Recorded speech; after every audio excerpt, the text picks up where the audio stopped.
খুবই দুঃখজনক বিষয়। একটু শুনে যান। মানুষ মানুষ কি মানুষের ভিতরে পশুর আচরণ কিভাবে ঢুকে যায়?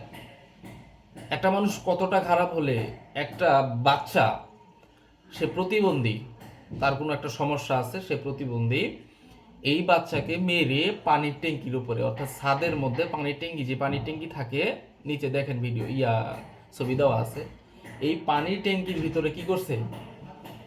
বাচ্চাটাকে মেরে পানির ট্যাঙ্কির ভিতরে রেখে দিছে। এখন বাসার ভিতরে যারা ছিল, যখন ওই পানি বের করতে গেছে, ট্যাপ যখন করছে, ঘুরাইছে, দেখতেছে যে রক্ত বের হচ্ছে।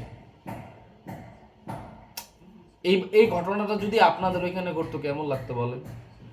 তো সঙ্গে সঙ্গে ছাদের ওপরে যায়, ট্যাঙ্কির ভিতরে দেখে যে মরা লাশ। মানুষকে মেরে, একটা বাচ্চাকে, প্রতিবন্ধী বাচ্চা, 10-15 বছর বয়স হবে, এই বাচ্চাকে মেরে আপনার পানির ট্যাঙ্কির ভিতরে রেখে দিছে।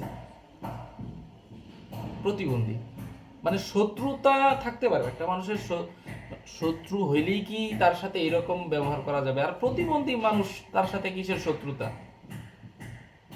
আমরা কোথায়? আমরা রমজান মাস, এবাদতের মাস, এই মাসেও আমরা ভালো হচ্ছি না। এই মাসেও শয়তান চলে গেছে, কিন্তু কিছু শয়তান আছে এখনো, যারা মানুষের মতন চেহারা, দেখতে শুনতে মানুষ, কিন্তু সে অরিজিনালি শয়তান। সে এই কাজগুলা করতেছে। কেন করতেছে, কি জন্য করতেছে, এটাই আমার বুঝে আসে না। কি দোষ ছিল সেই প্রতিবন্ধী বাচ্চার? আপনারাই বলেন।